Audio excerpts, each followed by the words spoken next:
Hi! Hello! నమస్తే. Welcome to our channel. నేను మీ సిరి. కథలోకి వెళ్ళే ముందు వీడియోని లైక్ చేసి, హైప్ చేయడం మర్చిపోకండి ఫ్రెండ్స్. Mrs Agastya part 159. ఇక ఆలస్యం చేయకుండా కథలోకి వెళ్ళిపోదామా? తనతో ఉదయం నుంచి అగస్త్య కాల్ మాట్లాడలేదు. తను కాల్ చేస్తే లిఫ్ట్ చేయలేదు. ఆ రోజు రాత్రికల్లా వచ్చేస్తాను అన్నాడతను. అతని కోసం ఎంతగానో ఎదురు చూస్తోంది శ్రీద. రాత్రి రాకపోతే కాల్ చేయాలనుకుంది. కానీ ఆమె మనసు ఊరుకోక మళ్ళీ కాల్ చేసింది. టిఫిన్ కూడా చేయబుద్ధి కాలేదు ఆమెకి. అవంతికి టిఫిన్ పెట్టేసి రాధ దగ్గర వదిలింది. చందన దగ్గర వదిలితే చందన లేనిపోని తిప్పలు తెచ్చుకుంటోంది మరి. అదే కదా శ్రీద భయం. బామ్మ కూడా అక్కడే ఉంది. అందరూ అక్కడే ఉన్నా తనకి ఉండబుద్ధి కాలేక గదిలోకి వచ్చేసింది శ్రీద. ఫ్రెష్ అయి మొబైల్ పట్టుకుని కూర్చుంది. అగస్త్య ఫోన్ కోసం ఎదురు చూస్తూనే ఉంది. విన్నీ నుంచి కాల్ వస్తుంటే ఆమె లిఫ్ట్ చేసింది.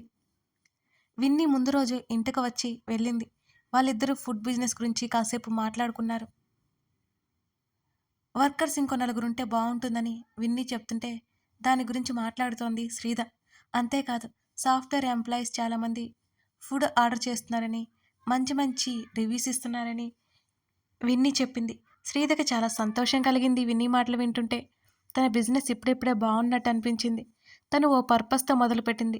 ప్రస్తుతం లక్షలు లక్షలు లాభాలు రాకపోయినా నష్టమైతే లేదు కదా అనేది శ్రీధ ఫీలింగ్. ముందు ముందు ఇంకా మంచి మంచి బిజినెస్ సాగుతుంది అని ఆమెకు నమ్మకం వచ్చేసింది. ఆమె కాల్ మాట్లాడుతుంటే అలాగే వెనక్కి వాలిపోయింది. విన్నీతో కాల్ కట్ అయిపోయింది. మొబైల్‌లో అగస్త్య ఫోటో చూసుకుంటూ ఎప్పుడొస్తావు స్వామి? పిచ్చి పట్టేలా ఉందిగా నాకు అనుకుంది మనసులోనే. తలుపు చప్పుడు కావడంతో అవంతి ఏమో అనుకుంది శ్రీద. అయినా ఆమె ఆలోచనలు అటెటో ఉన్నాయి. అగస్త్య మీదనే ఉన్నాయి. ఆమె కాలి మీద ఎవరో తాకినట్టు అనిపించడంతో అవి పదే పదే మెట్లు ఎక్కి దిగొద్దని చెప్పానా నీకు? కూతురి మీద విసుక్కుని తల తిప్పి చూసిన శ్రీదకి షర్టు బటన్స్ తీస్తూ కనిపించాడు అగస్త్య. ఒక్క క్షణం సంభ్రమాశ్చర్యాలకు గురై గబుక్కున లేచి కూర్చుంది శ్రీద. అలాగే మోకాళ్ళ మీద కూర్చుని పాక్కుంటూ పాక్కుంటూ అతని దగ్గరకొచ్చింది బెడ్ మీదనే. వెంటనే పైకి లేచి నిలబడి అతని చుట్టూ చేతులు వేసి గట్టిగా హత్తుకుంది శ్రీద. అతని నవ్వు సన్నగా ఆమె చెవులను తాకుతోంది. వచ్చేశావా? నీ గురించే అనుకుంటున్నాను అని అన్నది పూడుకుపోయిన గొంతుతో. నాకంటే ఎత్తుగా ఉండడానికి ట్రై చేస్తున్నావా? ఆమె బెడ్ మీద నిలబడి ఉండడంతో అతను సన్నగా నవ్వుతూ అన్నాడు. తల వెనక్కి తీసుకొని కళ్ళు తుడుచుకొని అతని వైపు చిరుకోపంగా చూసింది శ్రీద. చూడు ఎంత హైట్ ఉన్నానో. కళ్ళెగరేసి తన తల మీద నుంచి అతని తల మీదకు హైట్ కొలుస్తూ చూపించింది. ఏడ్చావులే, వదిలితే ఫ్రెష్ అవ్వడానికి వెళ్ళాలి అని అన్నాడు అగస్త్య. 2 గంటల్లోనే చిరాగ్గా ఉందా ఏంటి నీకు? ఫ్లైట్లో వచ్చాడు అనే ఉద్దేశంతో చెప్తూ అతని జుట్టు సవరించింది శ్రీద. ఓ దరిద్రమైన ప్లేస్కి వెళ్ళానులే, ఫ్రెష్ అవ్వాలి కదా అని అన్నాడు అగస్త్య. వెళ్ళు, నీతో చాలా మాట్లాడాలి, త్వరగా రా అన్నది. నీలాగా స్నానం చేస్తూ నిద్రపోతానా ఏంటి అని అగస్త్య నవ్వాడు. నన్ను వెక్కిరించింది చాలే కానీ వెళ్ళిరా. ఇంతకీ టిఫిన్ చేశావా అని అడిగింది. లేదు అన్నాడు. సరే సరే, నీకోసం నేను ఏమైనా వేడివేడిగా తీసుకొస్తాను. దాంట్లో కొవ్వు ఉంది, క్యాలరీస్ ఉన్నాయి, కొలెస్ట్రాల్ ఉందని మాట్లాడుకో అని చెప్పి వెళ్ళిపోతూ ఏదో కనిపించినట్టు అనిపించడంతో తక్కున తల తిప్పి ఆగిపోయింది శ్రీద. అగత్య షర్టు బటన్స్ పూర్తిగా తీసివేశాడు. అతని చొక్కా కింద భాగంలో రక్తపు మరక కనిపించగానే శ్రీద ఆగిపోయింది. ఆమె బెడ్ దిగి అతను తీసిన షర్ట్ చేతుల్లోకి తీసుకుంది. ఇదేంటి? ఆ రక్తపు మరక చూస్తూ అగస్త్యని చూసింది శ్రీద. సీ బ్లూ కలర్ షర్ట్ మీద మరక క్లియర్‌గా కనబడుతోంది. అప్పటి వరకు అగస్త్య కూడా అది గమనించుకోలేదు. నవ్య మేటర్ శ్రీద వరకు వెళ్ళాలి అని అతను అనుకోలేదు. నవ్య గురించి తెలిస్తే ఖచ్చితంగా కంగారు పడుతుంది. ఎలాగైనా ఆ మేటర్ శ్రీదకి తెలిసేలోపు ఫినిష్ చేయాలనుకున్నాడు. ఏంటి ఈ బ్లడ్? నీకేం కాలేదు కదా? అతని ఛాతీని దేహాన్ని తడమసాగింది శ్రీద అడుగుతూనే. ఆమెలో కంగారు ఒక్కసారిగా పెరిగిపోయింది. ఏమైందో ఏమో అని. ఇది ఎప్పటిదో అయి ఉంటుంది. నువ్వు టెన్షన్ పడకు. నేనే చూసుకోకుండా వేసుకుని ఉంటానులే. బహుశా ఇది సూరజ్ గాడిదేనా కావచ్చు అన్నాడు ఆ రక్తపు మరక ఉద్దేశించి. నిజమే కదా, నీకేం కాలేదు కదా? నేను అరుస్తానని దాస్తున్నావా నా దగ్గర అని బెంగగా అడిగింది శ్రీద. సెనోరిటా, దాయడానికి ఏం లేదు. కావాలంటే నువ్వు కూడా బాత్రూంలోకి వచ్చి చెక్ చేసుకో అన్నాడు అతను అల్లరిగా. ఆ మాటలు తనకు అర్థం అవడానికి 1 నిమిషం పట్టింది శ్రీదకి. చిచి, సిగ్గు లేకపోతే సరి. నీకు 3 ఏళ్ళు నిండిన కూతురుంది గుర్తుపెట్టుకో. అయినా ఇంకా పాతకాల కుర్రాడిలా బిహేవ్ చేయకు" అని అతని ముందు సిగ్గు బయటపడనీయకుండా చెప్పేసి, ఆ షర్ట్ లాండ్రీలో పడేసి కిందకి వెళ్ళిపోయింది శ్రీధ. అందరి ముఖాల్లో అగస్త్య వచ్చాడు అన్న సంతోషం మెండుగా కనబడుతోంది. తను మర్చిపోయినా అతను కూతురు కోసం ఏదీ మర్చిపోవడం అన్నట్టు కూతురు ముందు ఉన్న పెద్ద పెద్ద బొమ్మను చూసి శ్రీధ నవ్వుకుంది. ఆ రోజు తన కూతురు అడగడం ఆమెకి గుర్తుంది. రమణమ్మని హడావుడి పెట్టేసి టిఫిన్ రెడీ అయ్యే వరకు అక్కడే ఉండి అది తీసుకుని పైకొచ్చింది. "నువ్వు అదృష్టం చేసుకున్నావు మిస్టర్ రావణ్" అంటూ తనే తినిపిస్తుంటే నవ్వుతూ చూశాడు. అప్పుడప్పుడు నవ్య ఆలోచనలు, నవ్య బిహేవియర్ అతనికి గుర్తుకొస్తుంటే ఎలా ఎలా ఆ ప్రాబ్లం సాల్వ్ చేయాలా అని అగస్త్య ఆలోచిస్తూనే ఉన్నాడు. నవ్యతో ఉన్నప్పుడు అతను రాక్షసుడిలా కోపోద్రేకాలతో ఉంటే, శ్రీతతో ఉన్నప్పుడు అతను చల్లని చంద్రుడిలా వెన్నెల కురిపిస్తున్నాడు ఆ క్షణం. సూరజ్ గురించి గాని, మనోహర్ గురించి గాని శ్రీధ అడగలేదు. అవి ఇవి చెప్తూ అతన్ని హత్తుకుని కూర్చుంది. అలాగే. ఇరిటేటింగ్‌గా ఉంది సెనోరిటా. ఆ మాటకి అతని తలని ఒడిలోకి లాక్కుంది శ్రీధ.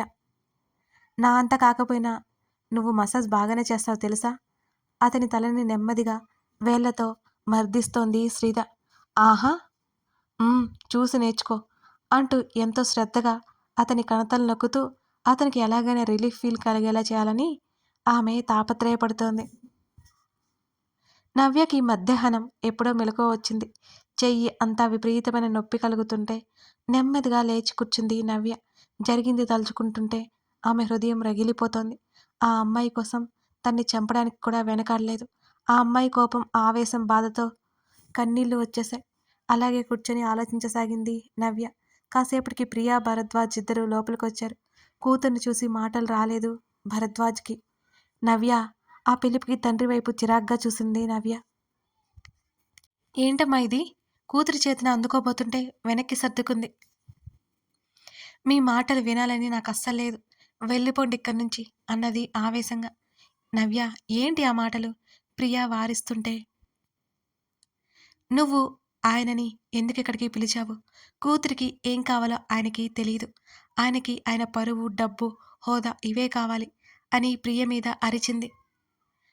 నవ్య తండ్రి ఏదో మాట్లాడబోతుంటే ఆ మాటలను ఆపేస్తూ మీరిక్కడి నుంచి వెళ్ళిపోతారా?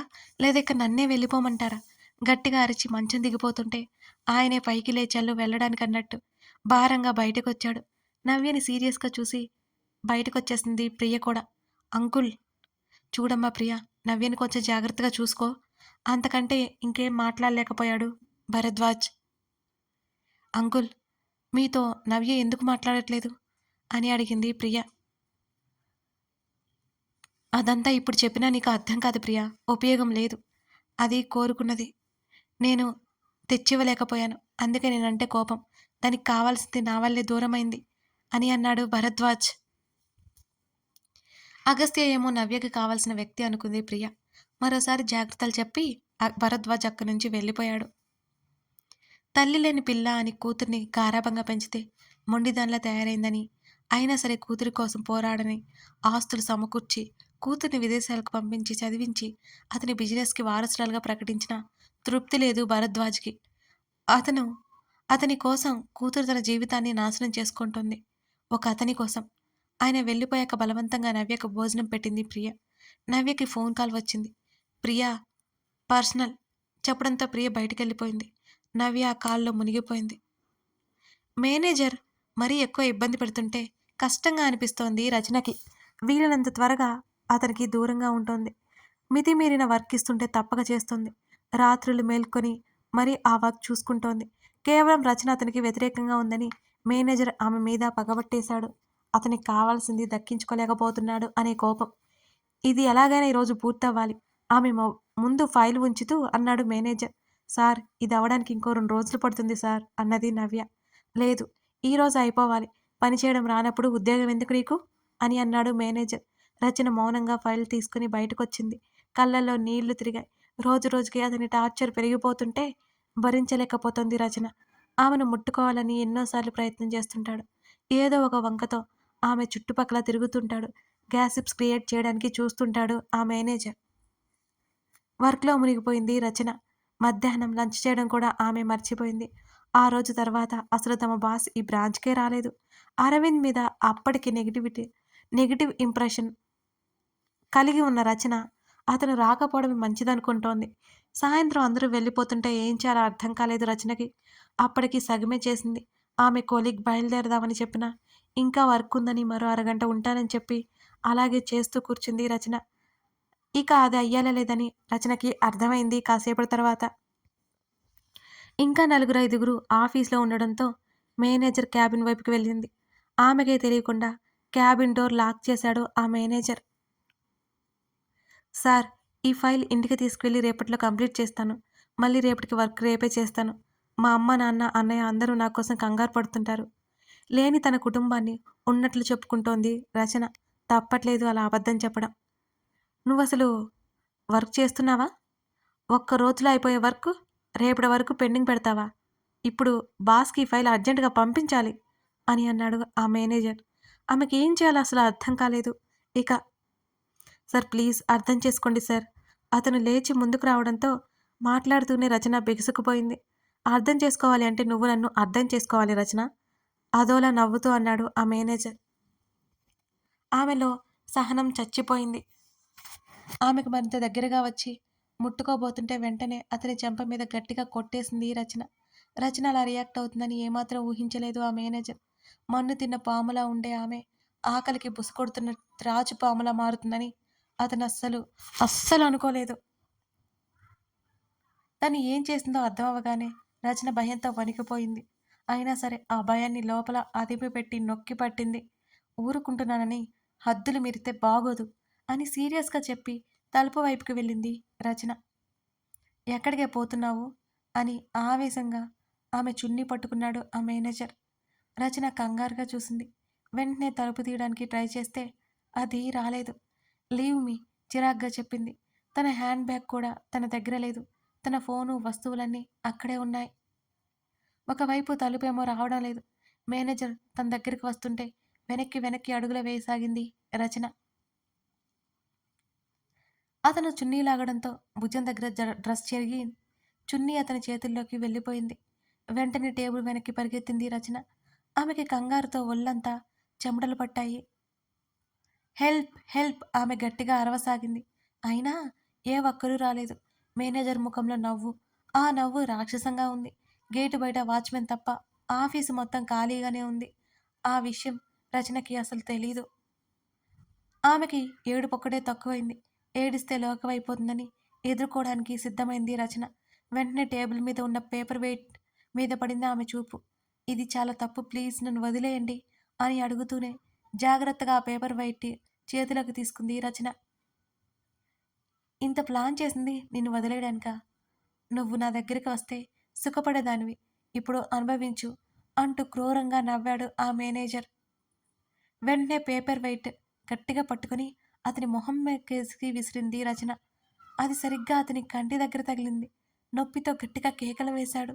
అంతేకాకుండా సున్నితమైన భాగం అవడంతో బుడబుడా రక్తం కారింది. టేబుల్ మీద ఉన్న కీస్ తీసుకుని గబుక్కున డోర్ దగ్గరికి వెళ్ళింది రచన.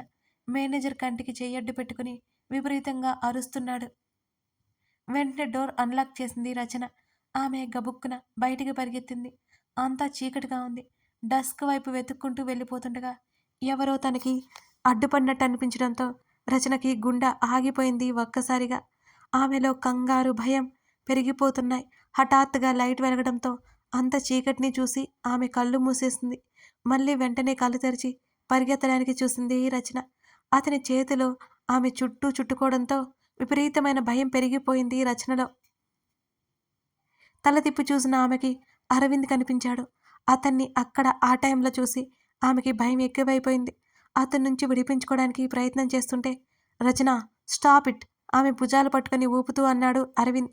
ప్లీజ్ లీవ్ మీ ఆమె వణికిపోతూనే ఏడుస్తోంది. తన వెనకే వచ్చిన పిఏ వైపు చూశాడు అరవింద్. అతను వెంటనే మేనేజర్ క్యాబిన్ వైపుకి వెళ్ళాడు. అప్పటికే కన్ను లొట్టపోయిన మేనేజర్ కింద మీద పడుతూ బయటకొస్తున్నాడు రచన కోసం.